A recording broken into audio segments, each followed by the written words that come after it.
إن الحمد لله نحمده ونستعينه ونستغفره ونؤمن به ونتوكل عليه ونعوذ بالله من شرور أنفسنا ومن سيئات أعمالنا من يهده الله فلا مضل له ومن يضلل فلا هادي له وأشهد أن لا إله إلا الله وحده لا شريك له وأشهد أن محمدا عبده ورسوله أما بعد فإن خير الحديث كتاب الله وخير الهدي هدي محمد صلى الله عليه وسلم وشر الأمور محدثاتها وكل محدثة بدعة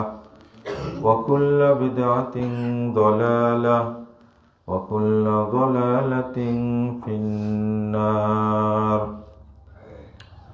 فأعوذ بالله من الشيطان الرجيم يا أيها الذين آمنوا قوا أنفسكم وأهليكم نارا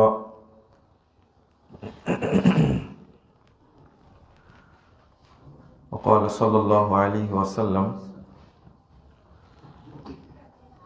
أنفق على عيالك من طولك ولا ترفع عنهم عصاك عدبا وأقمهم في الله رواه أحمد بإسناد صحيح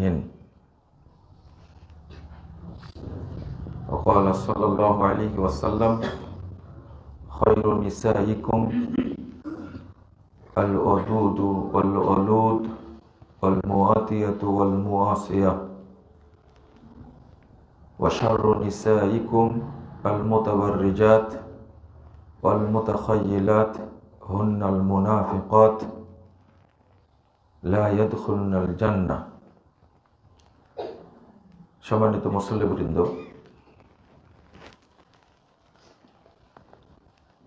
আল্লাহ রাব্বুল আলামিনের অশেষ রহমত এবং দয়ায় আমাদেরকে জুমা মসজিদে একত্রিত করেছেন। আলহামদুলিল্লাহ।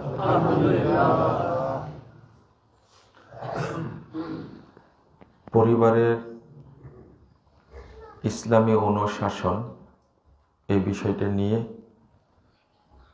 খুতবায় আলোচনা করবে ইনশাআল্লাহ। ওমা তাওফীকি ইল্লা বিল্লাহ আলাইহি তাওয়াক্কালতু ওয়া ইলাইহি উনীব। পরিবার মানব জীবনের অন্যতম একটা সৌন্দর্য বা প্রশান্তির জায়গা, কিন্তু সেটা যদি ভালো না হয় বা ইসলামিক না হয় তাহলে সেটাই হয়ে ওঠে অশান্তির জায়গা। যারা পারিবারিকভাবে বসবাস করেন তারা এই বিষয়টা খুব ভালোভাবেই উপলব্ধি করেন। পরিবারের 10 জন সদস্যের মধ্যে 1 জন 2 জন যদি বিপথে যায় তাহলে পুরো পরিবারটাই অশান্তি, গোলযোগ, সমস্যা ইত্যাদিতে জর্জরিত হয়ে পড়ে। আল্লাহ রাব্বুল আলামিন এই জন্য সাবধান করে দিয়েছেন, হে ঈমানদারগণ, কু আনফুসাকুম ওয়া আহলিকুম নারা, তোমরা নিজেদেরকে বাঁচাও, তোমাদের পরিবারকে বাঁচাও। নারা অর্থাৎ জাহান্নাম থেকে, ভয়াবহ আযাব থেকে নিজেদেরকে রক্ষা করো। এই আয়াতের অর্থ করতেন সাহাবায়ে কেরাম। সেটা হলো, সাহাবায়ে কেরাম বলতেন, আউসু আনফুসাকুম ওয়া আহলিকুম বিতাকওয়াল্লাহ। ওয়াদ্দিবুহুম। আল্লাহ এখানে বলতে চাচ্ছেন, তোমরা নিজেদেরকে এবং পরিবারকে আউসু ওসিয়ত করো বিতাকওয়াল্লাহ, আল্লাহ ভীতির, আল্লাহর ভয় দেখাও। ওয়াদ্দিবুহুম, এবং তাদেরকে আদব শিক্ষা দাও। কোরআনের আয়াত এবং হাদিসের ভাষা অনুযায়ী প্রথম কাজ পিতামাতার জন্য সন্তানকে প্রতিপালন করতে হলে তাদেরকে আগে নসিহত করতে হবে আল্লাহ ভীতির, তাকওয়া শিখাতে হবে। বাচ্চা যত ছোট থাকে ও সবচেয়ে বেশি ভীত থাকে। মা বাপকে এই 2-3 দিনের মধ্যে চিনে নেই, এরপরে সে অন্যকে আর নিরাপদ মনে করে না। একটা বাচ্চার সবচেয়ে 1 নম্বর নিরাপদ হলো তার মায়ের কাছে, 2 নম্বর তার বাবার কাছে।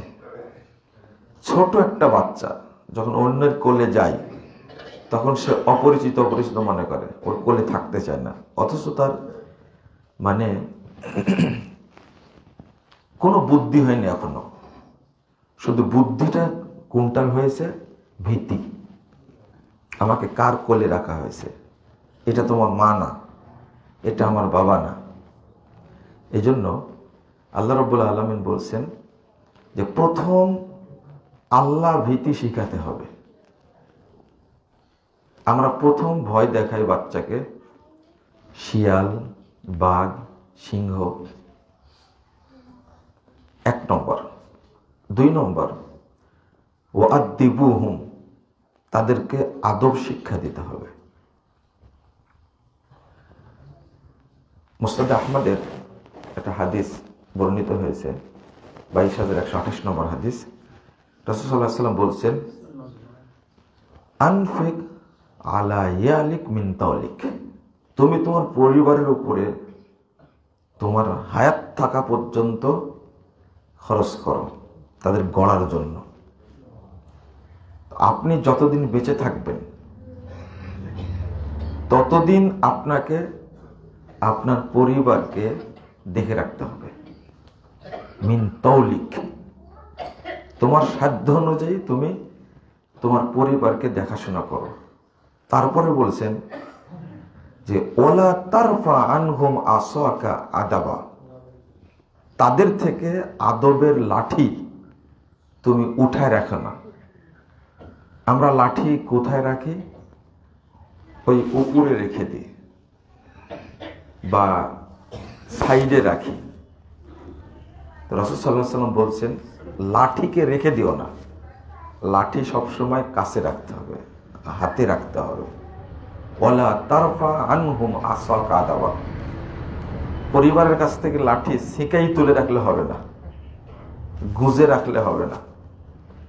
তারপরে বলছেন ও আখিফহুম ফিল্লাহ, তোমরা তাদেরকে আল্লাহর ভয় দেখাও। তাহলে সিরিয়ালে আবার 2টা আসলো, একটা হলো আল্লাহ ভীতি, সবসময় আল্লাহর ভয় দেখাতে হবে, আল্লাহকে চিনাতে হবে, 1 নম্বর কাজ। 2 নম্বর, যখন শিখতে চাইবে, বুঝতে চাচ্ছে, তখন তাকে আদব শিক্ষা দিতে হবে ছোট থেকে। আল্লাহ রাব্বুল আলামিন আমাদের সৃষ্টি করে আল্লাহ বলেননি তোমরা আগে কিন্ডারগার্টেনে পাঠাও, বুঝেন না মনে হয়, নার্সারিতে পাঠাও, এটা কিন্তু আল্লাহ বলেননি। প্রথম বলছেন ওদেরকে আল্লাহ ভীতি শিক্ষা দাও। 2 নম্বর বলছেন ওদেরকে আদব শিক্ষা দাও। 3 নম্বর বিষয়টা হলো ওয়াত্তাকুল্লাহ ওয়া ইউআল্লিমুকুমুল্লাহ, তোমরা আল্লাহকে ভয় করো, আল্লাহ তোমাদেরকে ইলম শিক্ষা দেবেন। তাহলে এখানে আসলো আগে আল্লাহ ভীতি। আল্লাহ বলছেন ওয়াত্তাকুল্লাহ, তোমরা আল্লাহকে ভয় করো, ওয়া ইউআল্লিমুকুমুল্লাহ, আল্লাহ তোমাদেরকে ইলম শিক্ষা দেবেন। তো শিক্ষা দেওয়ার দায়িত্ব মূলত কার? আল্লাহ। তো শিক্ষাটা আগে আসলো না তাকওয়া আগে আসলো? আগে তাকওয়া, আগে আল্লাহ ভীতি। ও কিন্তু বুঝে। আর একটা হাদিস থেকেও বোঝা যায় যে আল্লাহকে চিনাতে হবে। আগে কি? আল্লাহকে চিনাতে হবে বাচ্চাটাকে। যেমন প্রথম যখন বাচ্চাটা আসছে দুনিয়ায়, মায়ের দুধ খাওয়ার সময় মা বলবে কি? বিসমিল্লাহ। সে তো আর বলতে পারে না। এই যে শিখে গেল, ওর ব্রেনে কিন্তু ধরে গেছে। আর এখন আজকাল বাচ্চারা তো মানে পেটে থাকতে মোবাইল শিখে, অবস্থাটা এরকম। তো কেন শিখে? মায়ের অনুসরণ করে সে, বাবার অনুসরণ করে সে পেটে থাকতেই। এটা যেমন পেটে থাকতে বলতে ইসলাম বলছে যখন 4 মাস হয়ে যায় বাচ্চা, তখন বাচ্চা তার মায়ের সব কার্যক্রমের অনুসরণ শিখে যায়। আর বিজ্ঞান তো বলছেই। তো শরীয়ত যেটা বলতে চাই সেটা আমাকে অনুসরণ করতে হবে, শিক্ষা দিতে হবে আল্লাহকে চিনা। পেটে থাকতে একটা বাচ্চা কি করবে, বাচ্চার জন্য কি করবে, তাই না? এটা একটা প্রশ্ন থাকে। তো যখন একটা বাচ্চা পেটে আসলো, ও কি একদিন আগে আসে, পরের দিন জন্ম নেয়? কতদিন আগে আসে? 9 মাস আগে আসে। 9 মাস, 9.5 মাস আগে আসে। তো এতদিন আগে আসে, আসার পরে শুধু সে বড় হওয়ার জন্য আসে? না। আচ্ছা, আপনি আর একটা জিনিস খেয়াল করেন, আত্মাটা দেওয়া হয় 4 মাসের মাথায়, তার আত্মাটা দেওয়া হয়। ঠিক জন্মের একদিন আগে যদি আত্মাটা দিত আল্লাহ, সমস্যা ছিল? মনে হয় বুঝেন না আমি যেটা বুঝাতে চাচ্ছি। 4 মাস যখন হয়, 4 মাসের আগেও দেওয়া হয় না? দেওয়া হয় না। আত্মাটা তার মাঝে দেওয়া হয় 4 মাসের পরে। এই জন্য 4 মাস হয়ে গেলে এই বাচ্চাকে আরো ভালো করে দেখে রাখতে, কোনো মানে এ ক্ষতিগ্রস্ত যেন না হয়। এইটা 4 মাস আগ পর্যন্ত যেমন থাকতে পারে একটা বাচ্চা রূহ ছাড়াই, 4 মাস পরে রূহ ছাড়া থাকতে পারতো না? পারতো। আচ্ছা, একদিন আগে, জন্মের একদিন আগে দিলেও তো হতো, তাই না? রূহটা জন্মের একদিন আগে দিলেও তো হতো, বা জন্মের পূর্ব মুহূর্তে যদি আল্লাহ রূহটা দিয়ে দেয়, তার মধ্যে কোনো সমস্যা? এই জিনিসটাই বুঝতে হবে আপনাদেরকে। কিন্তু আল্লাহ দেন পৃথিবীতে আসার অন্তত 5 মাস পূর্বে রূহটা দেন তার মধ্যে। 5 মাস পূর্বে কেন দেন? তার তো কোনো কাজ নাই। রূহের কোনো কাজ আছে? ওখানে ও কি মানে খাওয়া দাওয়া শিখবে, বা ওখানে ও কি বলে কাজকর্ম শিখবে, প্রশিক্ষণ নিবে, আব্দুল কাদের জিলানীর মতন সেখানে কোরআন তেলাওয়াত করবে, এরকম কি ওর কোনো কাজ আছে? আত্মাটা কেন দেওয়া হলো 5 মাস আগে, তাই না? কেন দেওয়া হয়েছে? এইটাই হলো আল্লাহ রাব্বুল আলামিন তাকে অনুসরণ করায় তার মায়ের। এই টাইমে তার মায়ের খারাপ কাজ করা উচিত না ভালো কাজ করা উচিত? এই 4টা মাস সে মাকে অনুসরণ করে। মা কি বলে, কিভাবে চলে, এটা মাকে অনুসরণ করে। আর আমাদের মায়েরা, এখন যে মা আপনার বাড়িতে যাকে পুষছেন, বিয়ে করার আগে থেকে তো খারাপ, বিয়ে করার পরে কি ভালো হওয়ার সম্ভাবনা আছে? কম, সম্ভাবনা কম। এর আগেরটা আমি যাব একটু পরে। এইটা বুঝায়নি একটা পরিবার কত গুরুত্বপূর্ণ। এই 5 মাস যে বাচ্চাটাকে রূহটা দেওয়া হলো, তার কিছুই হয়নি, কেবল হালকা করে চোখ মুখ ফুটছে, আর রূহটা দেওয়া হলো ওই মুহূর্তে। কেন? চোখ ফুটার সাথে সাথে রূহটা দেওয়া হলো, কানটা দেওয়া হলো, মানে ওর শ্রবণ শক্তি নাই? আছে। ও মায়ের অনুসরণ করে, ওর ব্রেন সচল। এখন এই 5টা মাস সে তার মাকে অনুসরণ করবে, তারপরে পৃথিবীতে আসবে। মা যখন তাকে দুধ দিবে কি বলবে? বিসমিল্লাহ। আমাদের মা বলে প্রথম টার্গেটই বাচ্চা আসার আগে, বিয়ের আগেই টার্গেট হলো আমার একটা বাচ্চা হলে আমি ওকে আমেরিকায় পাঠাবো। সবার স্বপ্ন আমেরিকায় পাঠানো। আপনার কুমিল্লা, ব্রাহ্মণবাড়িয়া তা লোক তো, পুরুষ লোক তো খুব কম আছে গ্রামে গঞ্জে। সব কোথায়? সৌদি আরব, ভালোটাই বলি আগে, ইটালিতে বেশি আছে, তাই না? আমেরিকা তো আছে, লন্ডন, অস্ট্রেলিয়া, জাপান, চীন, সব দেশে আছে, সুইজারল্যান্ড, ফিনল্যান্ড। তো প্রথম নিয়তটা তার মধ্যে, বাচ্চা হলে আমি কোথায় পাঠাবো? বিদেশ। ভালো করে পড়াশোনা, ইংলিশ মিডিয়াম পড়াবে। কি মিডিয়াম? English medium.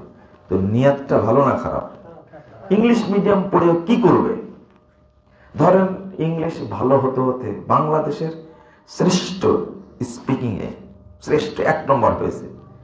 এরপরে ধরেন আমেরিকার প্রেসিডেন্ট হয়ে গেল আপনার ছেলেটা। যদি 100 বছরের সম্ভাবনা নাই, কমলা হ্যারিস যদি হতে পারেননি, আপনার সন্তান তার দেরি আছে ইন্ডিয়ার হওয়া সত্ত্বেও। তো আচ্ছা, হলে আমেরিকার প্রেসিডেন্ট 100 বছর পরে, তারপরে কি হবে? ও নোবেল প্রাইজ পেল, শান্তিতে নোবেল প্রাইজ। মানে বিশ্ব সন্ত্রাসী ট্রাম্প এখন চেষ্টা চালাচ্ছে কি করে শান্তিতে নোবেল পাওয়া যায়। ও আমেরিকার প্রেসিডেন্ট 2 বার হওয়ার পরে উদরটা ভরেনি, ওর টার্গেট এখন কি? Nobel prize. এটা তো আপনারা বুঝেন। মনে করেন নোবেল প্রাইজ পেয়ে গেল আপনার সন্তান, এরপরে কি? এইগুলোর মূল্য আল্লাহর কাছে কি একটা মশার সমানো দাম আছে? না, এটা আপনি বুঝেন আগে। তাহলে এত দৌড় দিলেন কেন?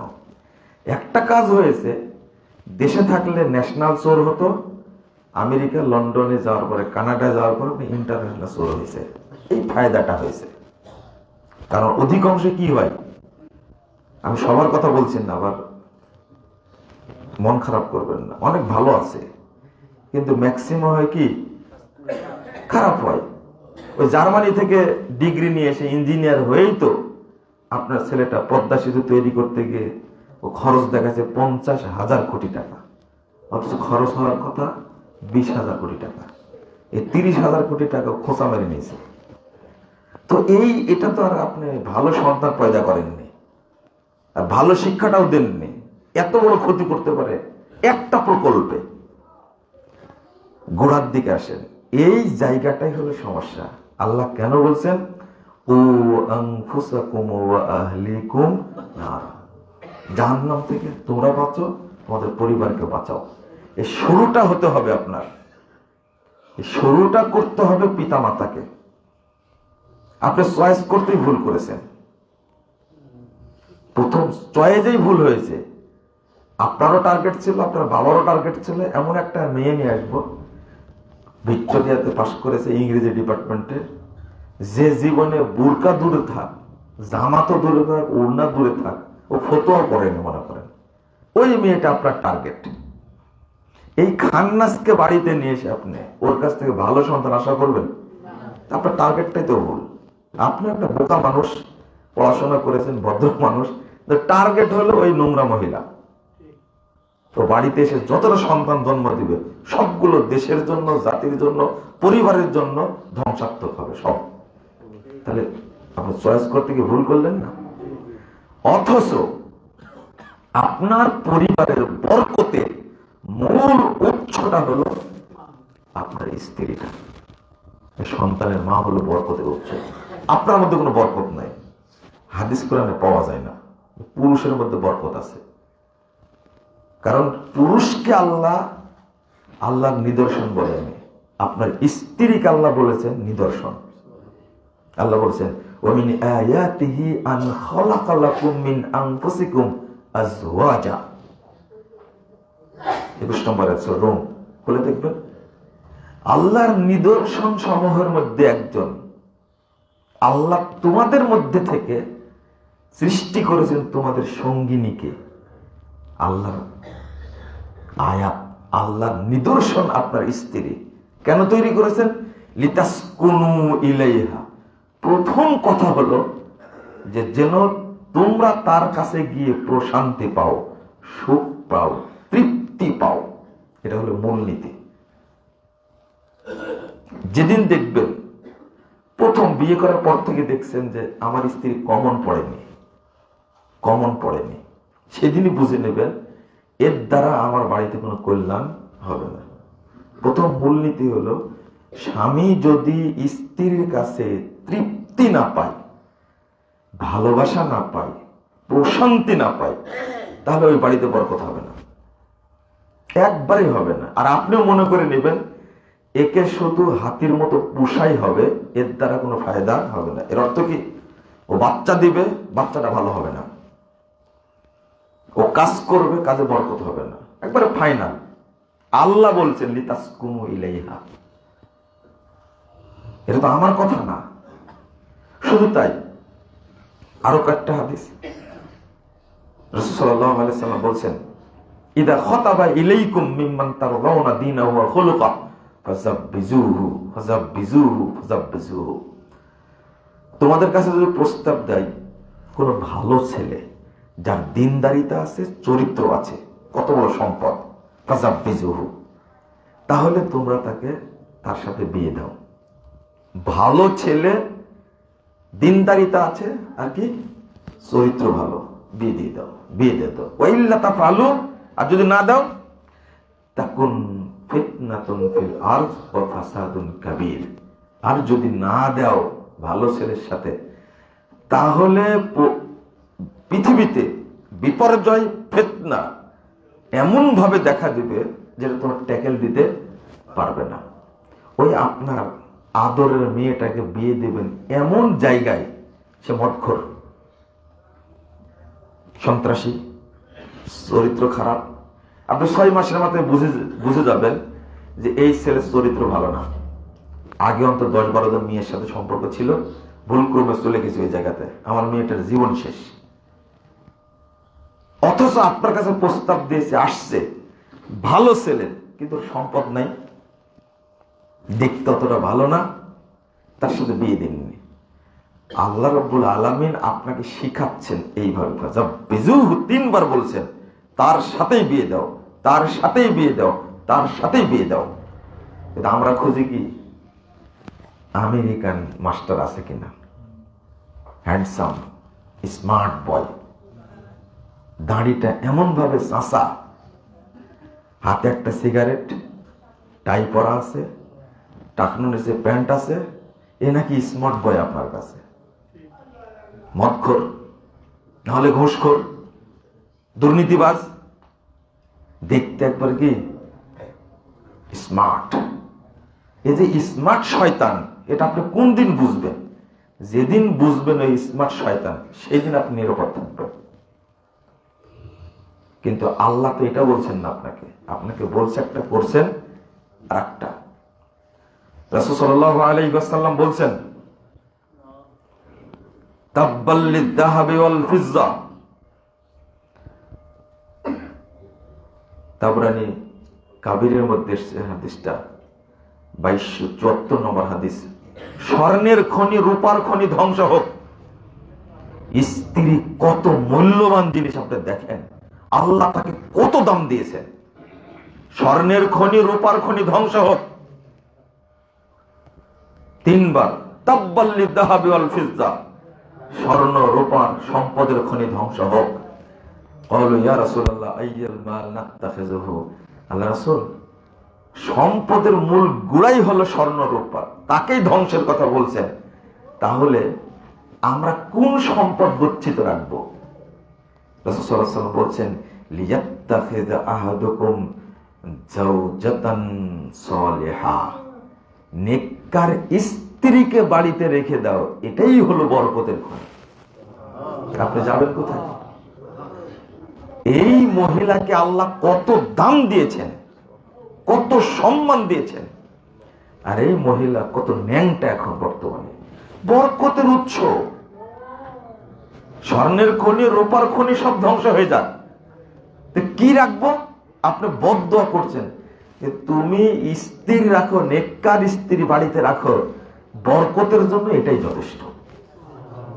তারপর বলছেন ও কলবান শাকিরান, আর অন্তরটা যেন হয় কি কৃতজ্ঞ অন্তর, সবসময় বলবে আলহামদুলিল্লাহ আলহামদুলিল্লাহ, ওয়া লিসানান যাকিরা, আর মুখ দিয়ে বলবে লা ইলাহা ইল্লাল্লাহ সুবহানাল্লাহ আলহামদুলিল্লাহ আল্লাহু আকবার।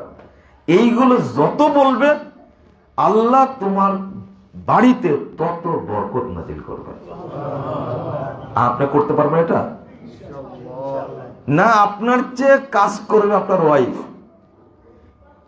আপনি তো বিভিন্ন কাজে চিন্তায় ব্যস্ত, আপনার স্ত্রীটা নামাজই পড়ে না।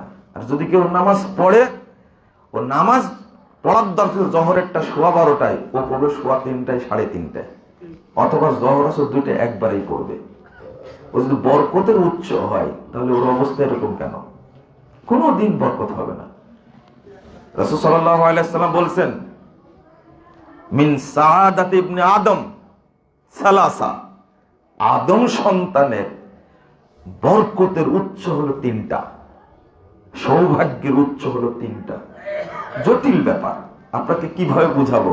1 নম্বর আল মারআতু সালিহা, যে বাড়িতে নেককার স্ত্রী আছে ওই লোকটা হলো সৌভাগ্যবান। এটাই যথেষ্ট তার জন্য। নেককার স্ত্রী আছে, ওই লোককে আর কোনো চিন্তা করতে হবে না, তার কারণে বাড়িতে বরকত হবে। তো এই হাদিসগুলো আপনি কি ফেলে দিবেন? কিন্তু যাকে চয়েস করেছেন আপনি, সে কি এইরকম? ও তো বিয়ের আগে জীবনেও নামাজ পড়েনি, বুরকা পড়েনি, জামাও পড়েনি, শর্টফত পড়ে ঘুরে বেড়াইছে। তবে শিক্ষিতা, আইনে পড়েছে, না লয়ে পড়েছে, নাহলে বাংলায় পড়েছে, না রাষ্ট্রবিজ্ঞানে পড়েছে, তাকে আপনি নিয়ে আসছেন ধরে। জীবনে বরকত হবে বাড়িতে? কোনোদিনই না।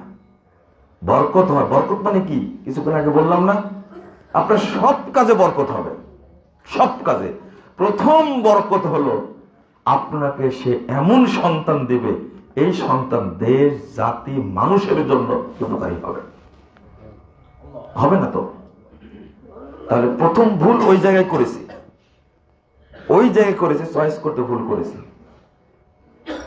রাসূল সাল্লাল্লাহু আলাইহি ওয়াসাল্লাম বলছেন আযামুন নিসাই বারাকা, মহিলাদের মধ্যে সবচেয়ে বরকতপূর্ণ মহিলা, বড় বরকতপূর্ণ মহিলা তারা আইসারুহুন্না মাউনা, যাদের চাহিদা একবারেই কম, নাই বললেই চলে, চাহিদাই নাই।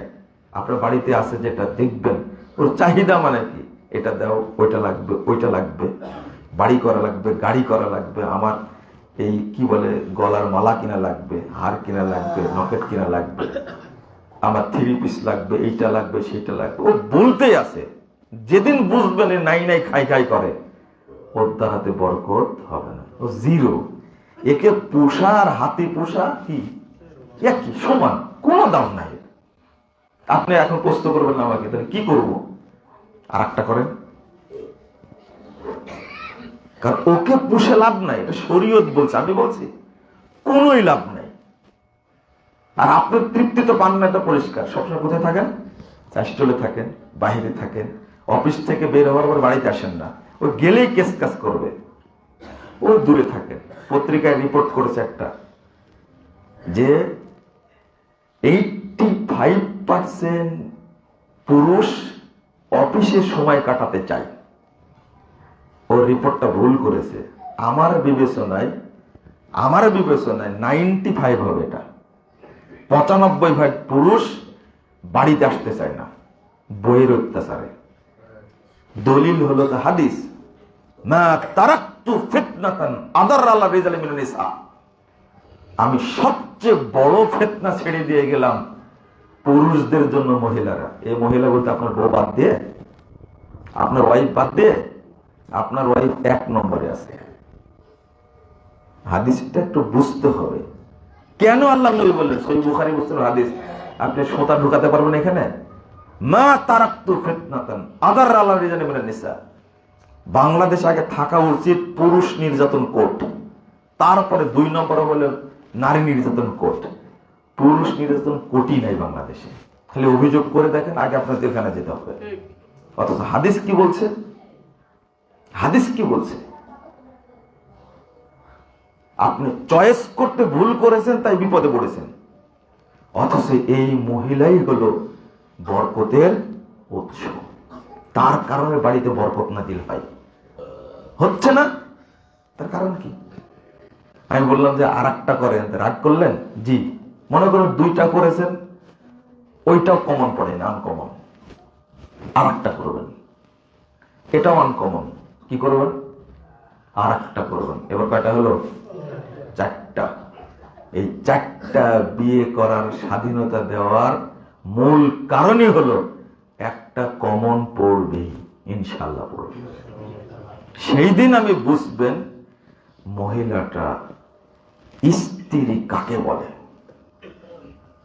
28 বছর সংসার করার পরে একজন শিক্ষিত মানুষ আমাকে বলছেন, 28 বছর পরে, যে বিয়ের শুরুতেই 1 সপ্তাহ 10 দিন 15 দিনের মধ্যে বুঝেছি আমার সাথে এটা পড়বে না।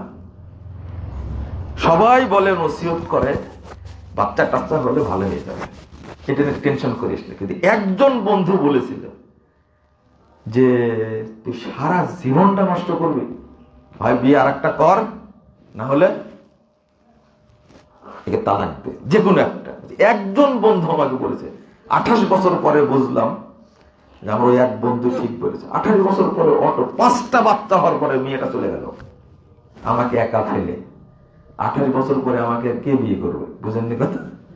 নতুন বিপদ।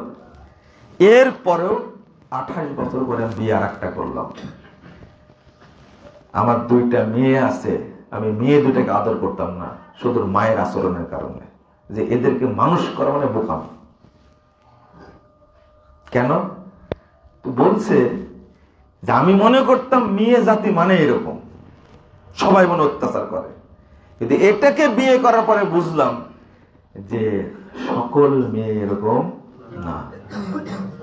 আল্লাহ যে বলেছেন লিতাসকুনু ইলাইহা, 28 বছর যাবত যে অত্যাচারে ভোগেছি আমি, 2 থেকে 3 দিন, মনে হয় 3 দিন কি 4 দিন হলো, 4 দিনে আমার 28 বছরের সব কষ্ট ভুলে গেছি আমি।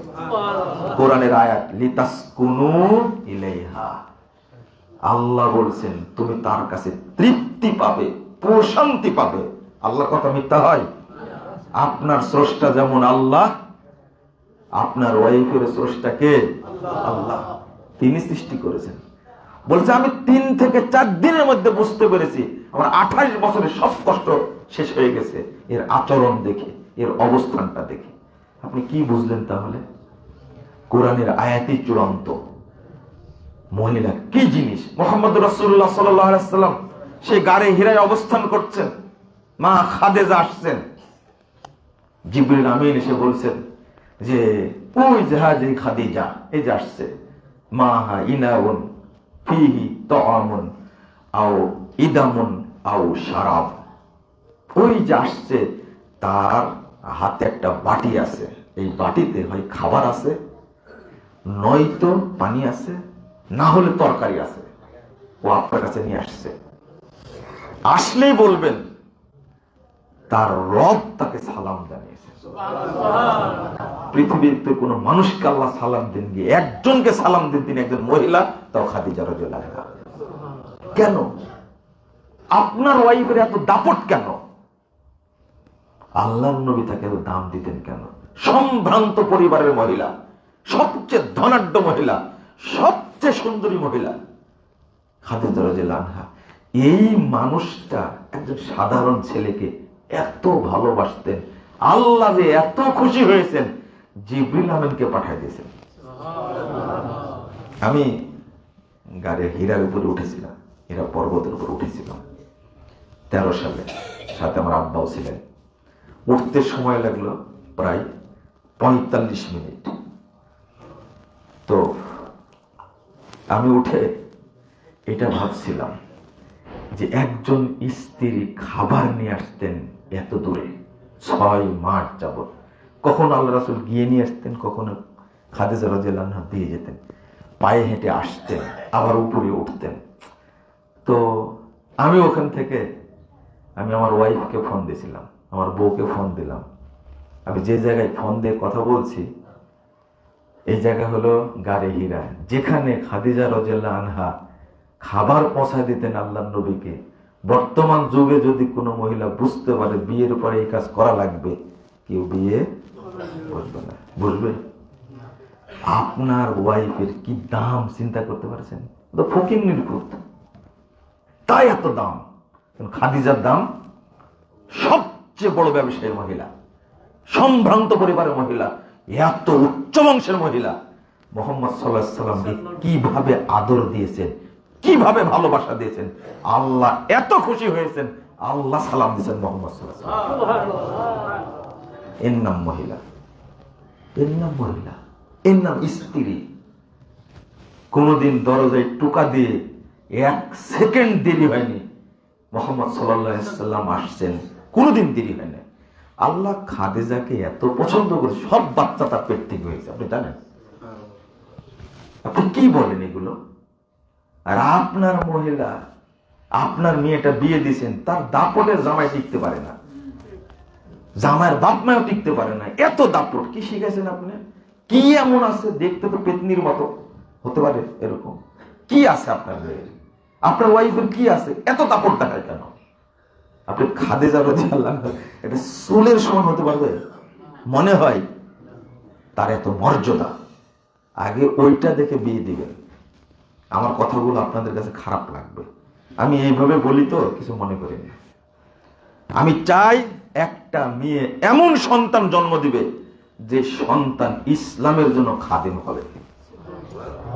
ইমাম বুখারী রাহিমাহুল্লাহর মা ইমাম বুখারীকে জন্ম দিয়েছেন, সারা পৃথিবীর শ্রেষ্ঠ মুহাদ্দিস হয়েছেন আলহামদুলিল্লাহ।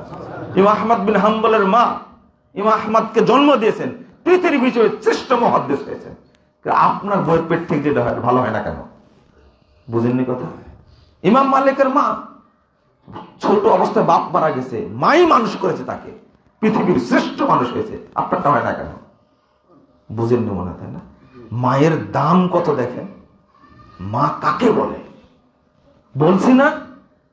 ওমিন আয়াতিহি, এরা হলো আল্লাহর নিদর্শন, আর এরা এখন হচ্ছে শয়তানের নিদর্শন, তাই না? শয়তানের নিদর্শন। মুহাম্মদুর রাসূলুল্লাহ সাল্লাল্লাহু আলাইহি ওয়াসাল্লাম বলেন, আমি মনে হয় ওইদিকে না যাই, এটা আরেক পাঠ আরেকদিন হবে, এখান থেকে এটা আবার পিছনে আসি। বাচ্চা তো হয়েছে, তাই না? তাদেরকে মানুষ করবেন না? প্রথম কি শিক্ষা দেবেন? তাকওয়া। ও প্রথম ভয়টাই বুঝে, তাই না? এই জন্য ভয় কার শেখাতে হবে? আল্লাহ। যে হাদিসটা বলতে চাচ্ছিলাম, একটা বাচ্চা মেয়ে ছাগল চড়াইতো, 537 নম্বর হাদিস, সেই মুসলিম এসেছে। মুআবিয়া সুলামি তার চাকরানি ছিলেন, ছাগল চড়াইতো, উহুদ পাহাড়ের পাশে ছাগল চড়াইতো। একদিন দেখছি একটা ছাগল নাই, বাচ্চাটাকে ধরে দিছে এক থাপ্পড়। আল্লাহ থাপ্পড় দেওয়ার পরে মনটা খারাপ হয়েছে, আল্লাহ রাসূলের কাছে এসে বলছেন, আল্লাহ রাসূল, আমি তো আদম সন্তান, এই ঘটনা একটা থাপ্পড় দিয়েছি। আলাইয়া, নিজেই বলছেন সাহাবী যে আল্লাহ রাসূল বিষয়টিকে খুব বড় করে দেখলেন, তো মারলে কেন? একটা ছাগলই তো হারা দিয়েছে। আমাদের একটা ছাগল যদি হারা দেয়, এটা পুঁতে ফেলতাম না? যে মাঠটা দেন আপনি, ঠিক মতো কাজ করেন না, তাই পিটান কাজের মেয়েকে, তাই না? বাংলাদেশের রেকর্ড এটা, 1500 বছর পূর্বের ঘটনা বলছি। আল্লাহ মারলে কেন তুমি? একটা ছাগলই হারাই দিয়েছে, তাই বলি মারতে হবে? সাহাবী বলছেন, আপনারা অধিক ইয়া রাসূলুল্লাহ, আচ্ছা আচ্ছা ঠিক আছে, আমি ওকে মানে একবারে স্বাধীন করে দেব, আমি তো কিনে নিয়ে এসেছিলাম, ওকে ফ্রি করে দেব, ব্যক্তি জোরে স্বাধীন হয়ে যাবে। তখন রাসূল সাল্লাল্লাহু আলাইহি সাল্লাম বলছেন, এই তিনি বিহা, ওকে নিয়ে আমার কাছে আসো। সাহাবী বলছেন, আমি নিয়ে আসলাম। আল্লাহ রাসূল জিজ্ঞেস করলেন প্রথম কথা, আইনাল্লাহ, আল্লাহ কোথায়? দেখেন তাহলে আগে কি শিখাতে হবে? আল্লাহ সম্পর্কে। আইনাল্লাহ, বাচ্চা মেয়েকে জিজ্ঞেস করে, বলো তো আল্লাহ কোথায়? বাচ্চাটা বলছে ফিস সামা, আল্লাহ আসমানে আছেন। আলহামদুলিল্লাহ। মান আনা, আমি কে বলো তো? আনতা রাসূলুল্লাহ, আপনি আল্লাহ রাসূল। এটা বলা মাত্র বলছেন আতিকা ফা ইন্নাহা মুমিনা, ছেড়ে দাও একে, এ হলো একজন মুমিন মহিলা, একটা বাচ্চা। এই দুইটা প্রশ্নের উত্তর। তাহলে বাচ্চাটাকে তার মা বাবা কি সুন্দরভাবে শিক্ষা দিছে, ডাইরেক্ট বলছে আল্লাহ কোথায় আছেন। আর আমাদের দেশের আলেম ওলামা এখনো বাচ্চাই হয়নি, 96 বছর বয়স হয়ে গেছে, বুখারি পড়া নেই 70 বছর যাবত, আল্লাহ কোথায় আছে সেটাও জানে না। এমন জাহেলে জাহেল, পড়েছে বহু পড়া, আল্লাহ কোথায় আছে এখনো জানতে পারেনি। বলে আল্লাহ সর্বত্র বিরাজমান।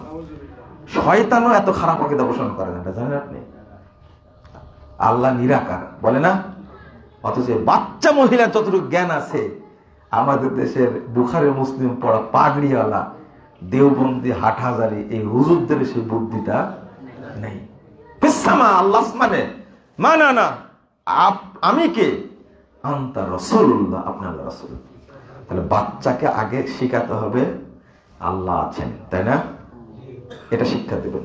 আল্লাহ ভীতি, বাবা এটা করো না, তাহলে আল্লাহ জাহান্নামে দিবে, আল্লাহ রাগ করবে, আল্লাহ রহমত দিবে না। কথা বুঝতে পারছেন?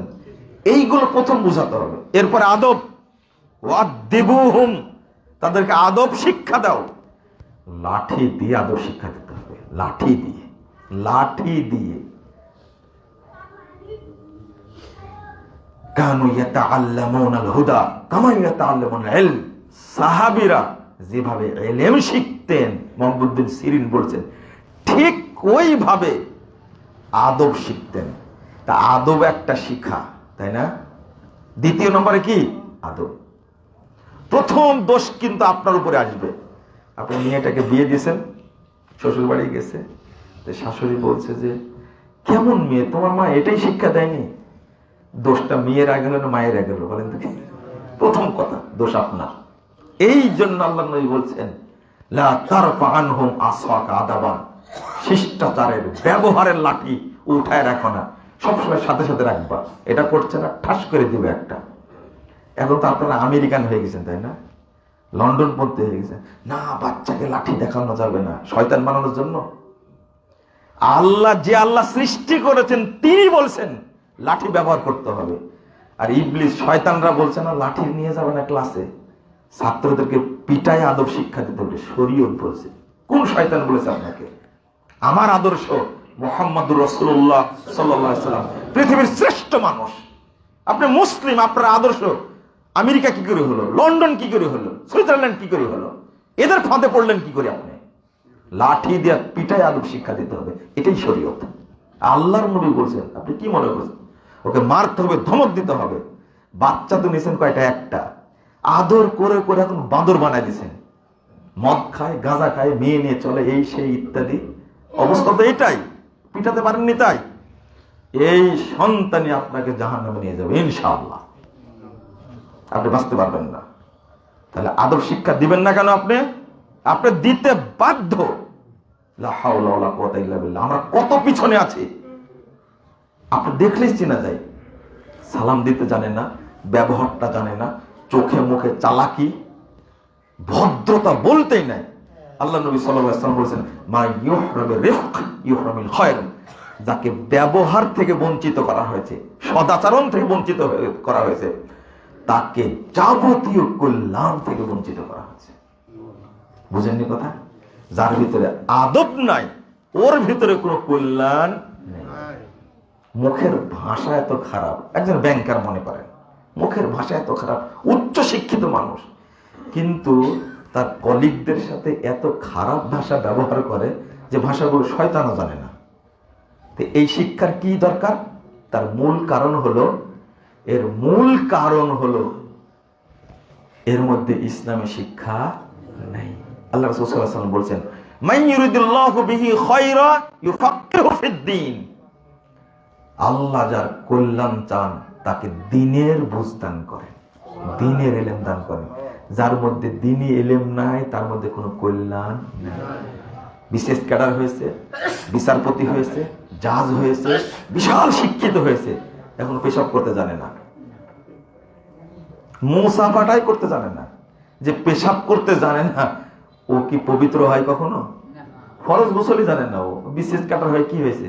মানে ওর মধ্যে কোনো কল্যাণ নাই, কোনো কল্যাণ নাই। আপনাকে শিখাই দেবো ভালো করে, আপনি বিসমিল্লাহটা ভালো করে বলতে জানেন না। সালামু আলাইকুম কি বললেন? এটা শয়তানি সালাম না ইবলিসি সালাম? সালামটাও দিতে জানেন না আপনি। এত বড় উচ্চ শিক্ষিত মানুষ সালামটা শিখেননি। আপনার এই উচ্চ শিক্ষার সার্টিফিকেটের দাম আল্লাহর কাছে কি মশার মতো নাই, মশার মতো নাই। আসসালামু আলাইকুম ওয়া রাহমাতুল্লাহ, এইটার দাম আল্লাহর কাছে অনেক বেশি, অনেক বেশি। শিক্ষা দেননি কেন আপনার সন্তানকে? বাচ্চাকে সকালবেলা ঘুম থেকে উঠায়া দ্রুত নিয়ে যান কোন জায়গায়? কিন্ডারগার্টেনে। কোনদিন ফজরের সালাত পড়ার জন্য ডাকছেন আপনি? দেখেননি।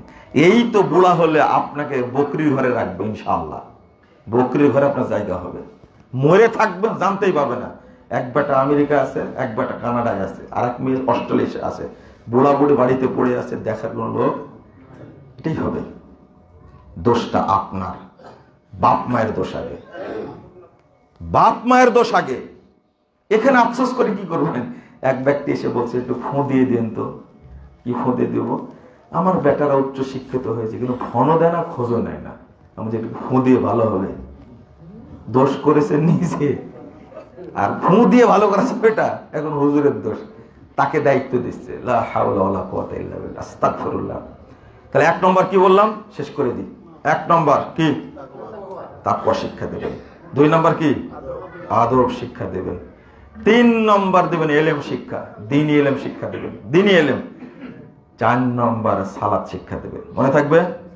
ওয়ামুর আহলাকা বিস-সালাহ ওয়াসতাবির আলাইহা। তুমি তোমার পরিবারকে সালাতের নির্দেশ দাও, তুমি কায়েম থাকো তার উপরে। তারপরে কি বলছেন আল্লাহ জানেন? না লা নাসআলুকা রিজকা নাহনু নারযুকুক। তোমার কাছে আমি রুজি চাই না, আমরা রুজি চাই না তোমার কাছে, আমরাই তোমাকে রুজি দান করি। আচ্ছা, সালাতের মধ্যে খাবার ঢুকলো কেমনে?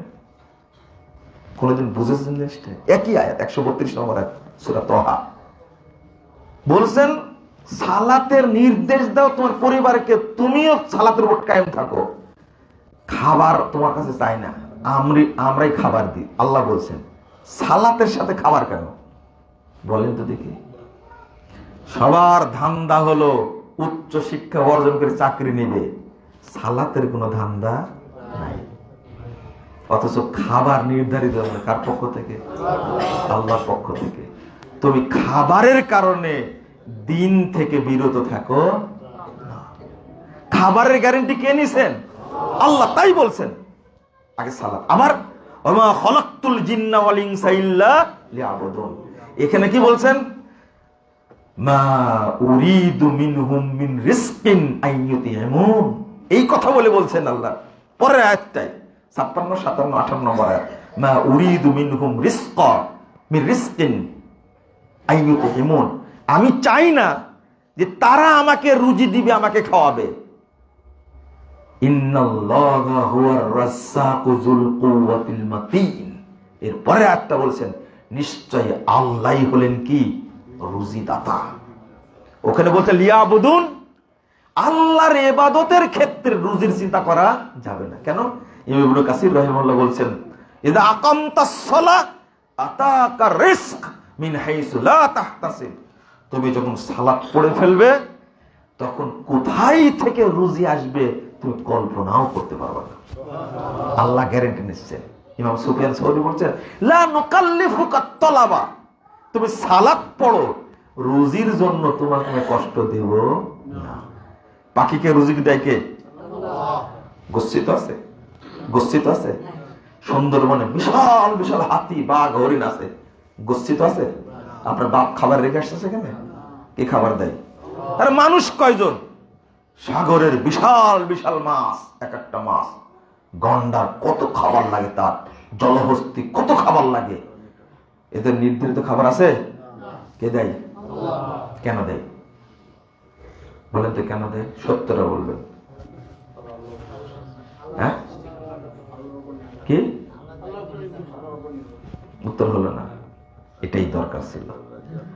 মানুষ কয়জন আর পশু পাখি কতজন? 100 মান? বেশি কি মানুষ? কত গুণ বেশি পশু পাখি মাছ অন্য মাখলুক তো একমাত্র মানুষ। আপনারা বাকিরা অনেক না, তাদের খাবার দেয় কে? কেন দেয়? ওদের খাবার গচ্ছিত আছে? দেয় না কেন? আপনি খাবারের পিছনে ছুটে বেড়ান কেন? এটাই হলো আয়াতের মর্ম। ইউসাব্বিহু লাহুল মা ফিস সামাওয়াতি ওয়াল আরদ। সব পশু পাখি তাসবিহ বর্ণনা করে, আল্লাহ তাই অটো খাবার দান করে। ওদের খাবার গচ্ছিত নাকি অটো খাবার আসে। আমরা মানুষ নাফরমান, আমরা মানুষ অকৃতজ্ঞ, আমরা গচ্ছিত রাখি, ইবাদত না করে কি করি। আমি বলেছি 12টায় জোহরের আজান হবে, কয়টায়? আজকে 12টায় ওয়াক্ত হয়েছে মনে হয়, নাকি একটু আগে? না, 11:58 কি 57-তে ওয়াক্ত হয়েছে। এই টাইমে সালাত আজান হবে, এরপরে 15 থেকে 20 মিনিটের মধ্যে জামাত হবে জোহর। একজন লোক বলছে এই টাইমে আজান দিলে মাঠে লোক থাকবে, সব ছুটে চলে আসবে, কাজ করবে কারা? টার্গেট কাজ। লা হাওলা ওয়ালা কুওয়াতা ইল্লা বিল্লাহ। আল্লাহ তুমি আমাদের বুঝার তৌফিক দান করো, আমিন। আল্লাহ তুমি আমাদেরকে শরীয়ত মানার তৌফিক দান করো। কথাগুলো বললাম এই জন্য মহিলারা আমার বক্তব্য শুনে না, এটা কি জানেন? শুনেন না। আমি শরীয়ত বলি তো মহিলারা রেগে যায়। আরো কথা আছে বললাম না, তবে পরিবারটা ইসলামিক করবেন আপনারা ইনশাআল্লাহ। বলেন রব্বি জাল্লি মুকিমাস সালাতি ওয়া মিন যুররিয়াতি রব্বানা ওয়া তাকাব্বাল দুআ। বেশি বলিনি তো, 4টা বলেছি না 5টা। 1 তাকওয়া প্রথম বলবেন, 2 কি আদব ভদ্রতা শিক্ষা দিবেন, 3 নম্বর ইলম, 4 নম্বর এই 4টার প্রশিক্ষণ দিবেন, কোনো মাফ নাই। প্রশিক্ষণ 4টা মনে থাকবে তো ইনশাআল্লাহ। আল্লাহ কবুল করুন, আমিন।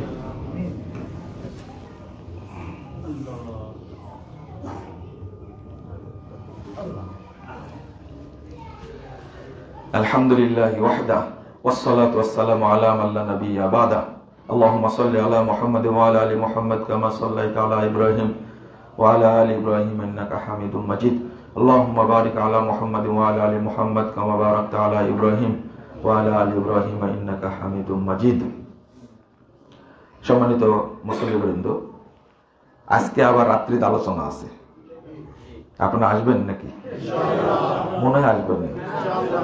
যে বক্তব্য দিলাম যে লোকেরা আলোচনা শোনা যাবে না, আসেন না, 2-1 আসলেই হবে ইনশাআল্লাহ। আমি আপনাকে বাধ্য করিনি, তবে দোয়া করি যে আল্লাহ যেন আমাদের সবাইকে তাওহীদের বুঝ দান করেন।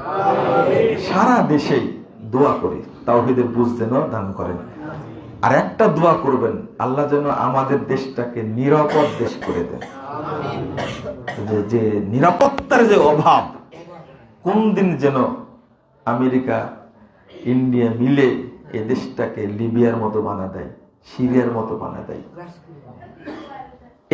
এই জন্য একেবারে সেন দৃষ্টি পড়ে গেছে তাদের। আল্লাহ যেন এই ষড়যন্ত্র থেকে আমাদের দেশকে হেফাজত করে। আল্লাহ যেন এই দেশকে তাওহীদের দেশ বানায় দেন, আমিন। তাওহীদের দেশ হলে আল্লাহ নিরাপত্তা দেবেন। কে? আল্লাহ নিরাপত্তা দেবেন ইনশাআল্লাহ। এই দোয়াটা আপনারা সবসময় করবেন, আল্লাহ যেন ফিলিস্তিনকে স্বাধীন করে দেন, ইহুদিদেরকে যেন আল্লাহ ধ্বংস করে দেন, আল্লাহ যেন একজন ইহুদিকে পৃথিবীতে না ধ্বংস করে দেন। দোয়া করেন, আল্লাহ একদিন কবুল করবেন ইনশাআল্লাহ। দোয়া করবেন কবুলিয়াতের নিয়াতে। কিসের নিয়াতে? কবুলিয়াতের নিয়াতে। দোয়া তো আল্লাহ কবুল করেন, বুঝতে পারেননি আপনারা? কবুল তো হয়েছে, আরো হবে ইনশাআল্লাহ। আল্লাহ যেন সুদানকে স্বাধীন করে দেন, আমিন। যারা সুদানের উপরে আক্রমণ করছে মুসলিম রাষ্ট্র একটা, আল্লাহ যেন তাদেরকে ধ্বংস করে দেন, আমিন। বলতে থাকেন, আল্লাহ একদিন কবুল করবেন। আমাদেরও আশা বাংলাদেশের সব মানুষ একদিন তাওহীদ বুঝবে ইনশাআল্লাহ। সেই দিন এই দেশে কোনো মাজার পূজা কবর পূজা থাকবে না, একমাত্র তাওহীদই থাকবে। সৌদি আরবে কোনো মাজার আছে? 1টা 2টা পীর আছে, খানকা আছে, কোন দরগা কিচ্ছু নাই। আল্লাহ সব কি করে দিয়েছেন? ধ্বংস করে দিয়েছেন। বাংলাদেশের জন্য আল্লাহ সমস্ত শিরিকের আড্ডা ধ্বংস করে দেন, বলেন আমিন। এই দেশে একমাত্র তাওহীদ থাকবে। আল্লাহ তুমি আমাদেরকে তাওহীদের জন্য কবুল করে নাও, আমিন। اللهم اغفر لنا وللمؤمنين والمؤمنات والمسلمين والمسلمات والأحياء منهم والأموات. اللهم أعز الإسلام والمسلمين. اللهم أعز الإسلام والمسلمين. اللهم انصر من نصر دين محمد صلى الله عليه وسلم واجعلنا منهم، واخذل من خذل دين محمد صلى الله عليه وسلم ولا تجعلنا منهم. اللهم عن الكفرة والفجرة والمبتدعة واليهود والنصارى والمشركين اللهم اشدد وطأتك على اليهود والنصارى والمشركين اللهم اشدد على القوم الظالمين والمجرمين والمبتدعين اللهم اشدد وطأتك على القوم الظالمين والمجرمين والمبتدعين وانصرنا عليهم اللهم دمرهم تدميرا اللهم دمرهم تدميرا اللهم انصر إخواننا المسلمين في فلسطين وكشمير وسودان يا رب العالمين اللهم احفظ المسجد الأقصى يا رب العالمين اللهم احفظ المسجد الأقصى يا رب العالمين اللهم احفظ المجاهدين والمرابطين في كل مكان يا أرحم الراحمين يا أكرم الأكرمين اللهم إنا نستعينك ونستغفرك ونتوب إليك ونثني عليك الخير اللهم إياك نعبد ولك نصلي نرجو رحمتك ونخشى عذابك إن عذابك الجد بالكافرين ملحق ربنا آتنا في الدنيا حسنة وفي الآخرة حسنة وقنا عذاب النار ربنا فاغفر لنا ذنوبنا وكفر عنا سيئاتنا وتوفنا مع الأبرار ربنا عليك توكلنا وإليك أنبنا وإليك المصير ربنا آتنا في الدنيا حسنة وفي الآخرة حسنة وقنا عذاب النار ربنا تقبل منا إنك أنت السميع العليم وتب علينا إنك أنت التواب الرحيم وصلى الله على النبي